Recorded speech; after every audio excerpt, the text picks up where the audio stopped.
Bismillahirrahmanirrahim. Assalamualaikum warahmatullahi wabarakatuh. Kami dari kumpulan 2 pada hari ini ingin membentangkan tugasan kami daripada subjek penghayatan etika dan peradaban.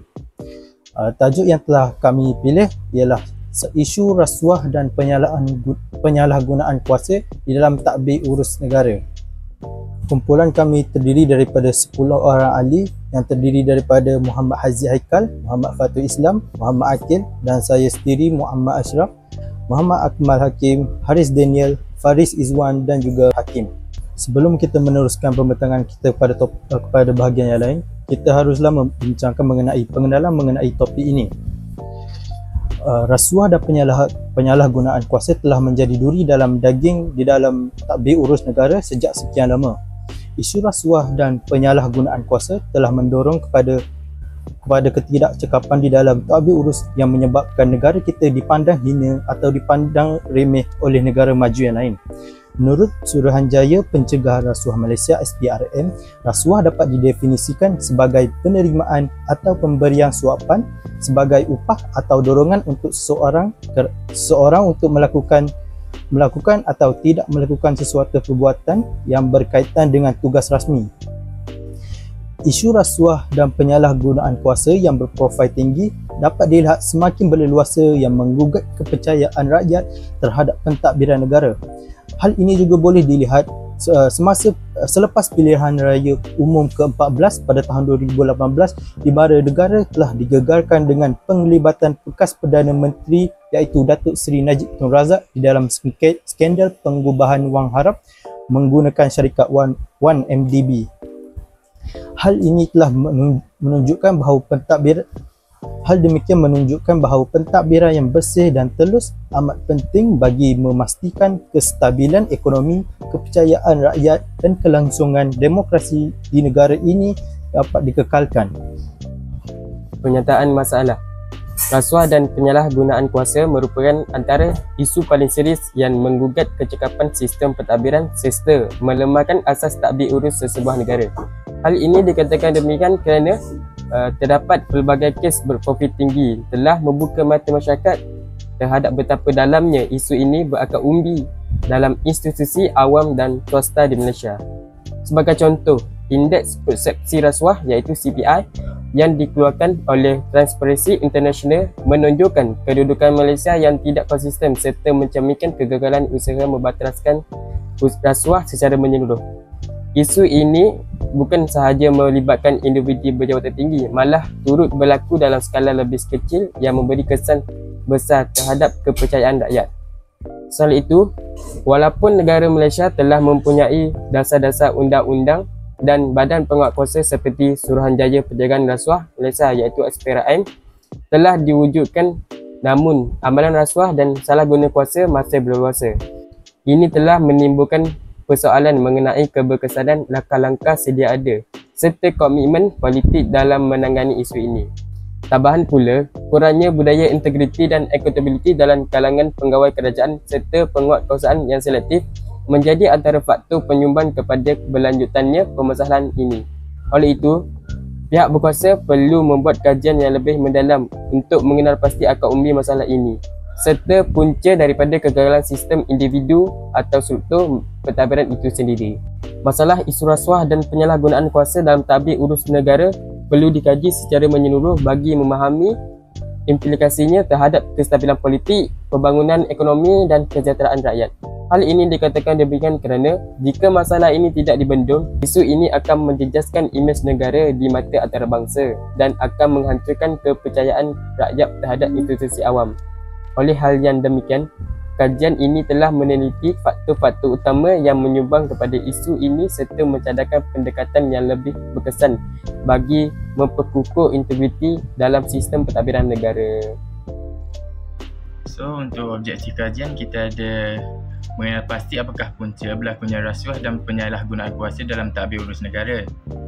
Yang kedua ialah menyenaraikan kesan-kesan yang akan berlaku apabila adanya rasuah dan penyalahgunaan kuasa dalam tadbir urus negara. Yang ketiga iaitu yang terakhir, mengenal pasti langkah-langkah yang boleh diambil bagi membanteras rasuah dan penyalahgunaan kuasa dalam tadbir urus negara bagi menjamin keadilan dalam sistem pemerintahan negara. Seterusnya ialah kepentingan membanteras rasuah dan penyalahgunaan kuasa. Yang pertama ialah mengekalkan integriti kepimpinan. Pemimpin yang bebas rasuah memastikan keputusan diambil untuk kebaikan rakyat, meningkatkan keyakinan masyarakat terhadap kerajaan serta mengekalkan kestabilan politik dan sosial. Kedua ialah menarik pelabur asing dan memajukan ekonomi. Negara yang bersih daripada rasuah menjadi pilihan pelabur kerana mempunyai sistem undang-undang yang adil dan perniagaan yang lancar. Hal ini dapat membantu membuka peluang pekerjaan dan membawa kemakmuran kepada rakyat. Seterusnya, yang ketiga ialah menjamin keadilan dalam pentadbiran. Membanteras rasuah memastikan setiap pihak mendapat layanan yang adil tanpa keistimewaan yang tidak sewajarnya dan keputusan dibuat berdasarkan prosedur yang sah. Seterusnya, yang keempat, mengelakkan pembaziran dana awam. Dana negara digunakan secara berkesan untuk projek yang memberi manfaat kepada rakyat dan bukan diseleweng untuk kepentingan individu. Bagi kesan untuk isu rasuah dan juga salah guna kuasa yang pertama ialah rasuah mampu memberi kesan dengan mencemarkan integriti dan prinsip keadilan. Di sini kita dapat lihat melalui rasuah lah runtuhnya nilai moral dalam pentadbiran dan menjadikan keputusan tidak berdasarkan prinsip keadilan. Ini menunjukkan keruntuhan nilai moral dalam pentadbiran pada masa kini.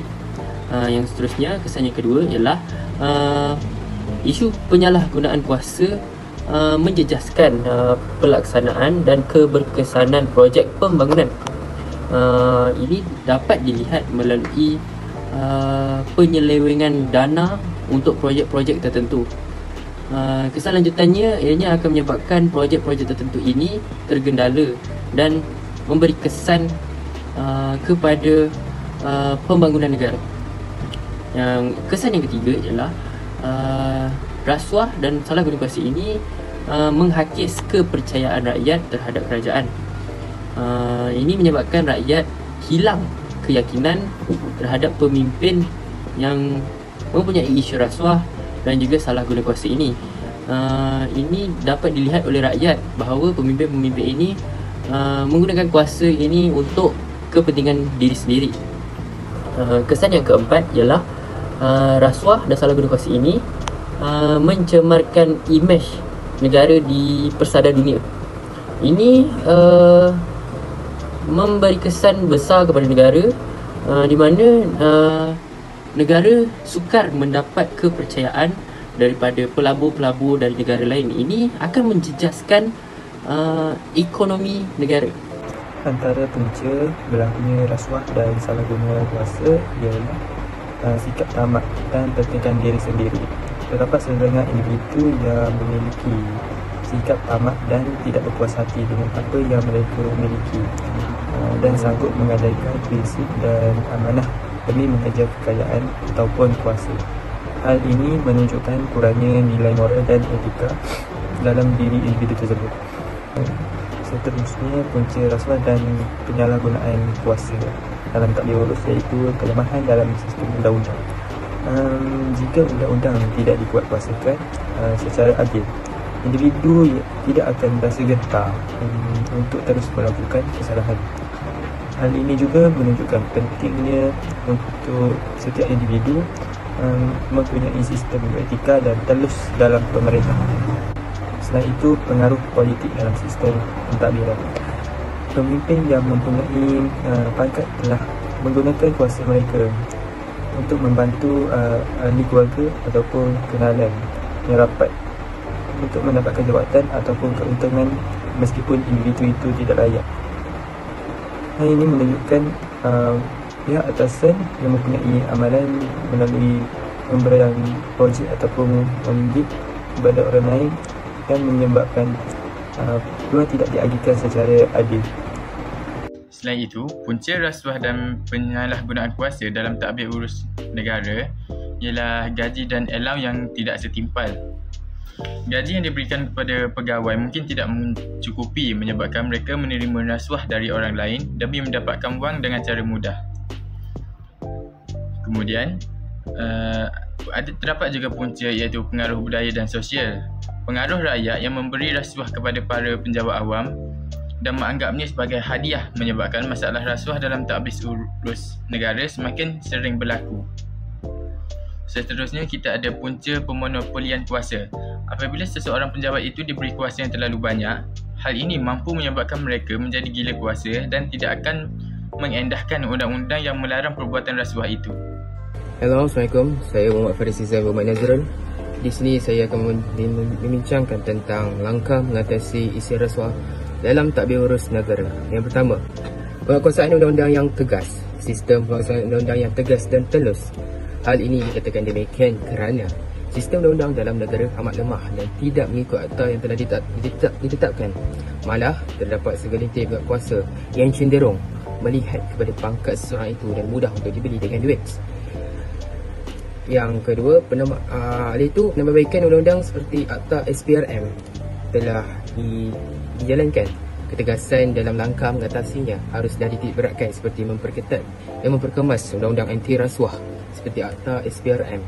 Pihak berkuasa perlu menjalankan siasatan dan pendakwaan secara telus dan adil tanpa mengira pangkat, tanpa pilih kasih. Itu yang boleh dikatakan. Kesannya, mereka yang mengambil rasuah atau sebaliknya mudah untuk dikesan dan dikenakan tindakan yang sewajarnya agar takbir urus negara dijalankan dengan baik. Natijahnya, penguasaan undang-undang yang tegas merupakan langkah yang efisien dan untuk membasmi isu rasuah dalam takbir urus negara. Yang kedua, peningkatan ketelusan dalam urusan kerajaan. Pelaksanaan sistem tender terbuka, iaitu contohnya pengisytiharan harta oleh penjabat awam dan ahli politik, iaitu audit dalaman dan luaran perlu diberikan hujah untuk apa ia digunakan secara berkala. Sebab perkara ini dapat menggalakkan amalan rundingan terus, juga mengelakkan diri daripada terkena tipu daya sebuah organisasi untuk mendapatkan keuntungan sendiri. Pihak tersebut boleh mewajibkan pengisytiharan harta oleh semua pejabat awam dan ahli politik agar mendapat keyakinan dan menghilangkan keraguan daripada semua pihak.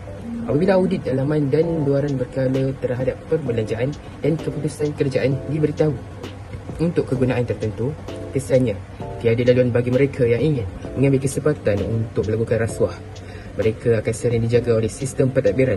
Dengan ini, ketelusan setiap pihak dapat dijamin dalam urusan kerajaan. Benarlah, peningkatan ketelusan dalam urusan kerajaan merupakan langkah bijak yang boleh dilakukan oleh pihak kerajaan. Yang ketiga ialah penggunaan teknologi.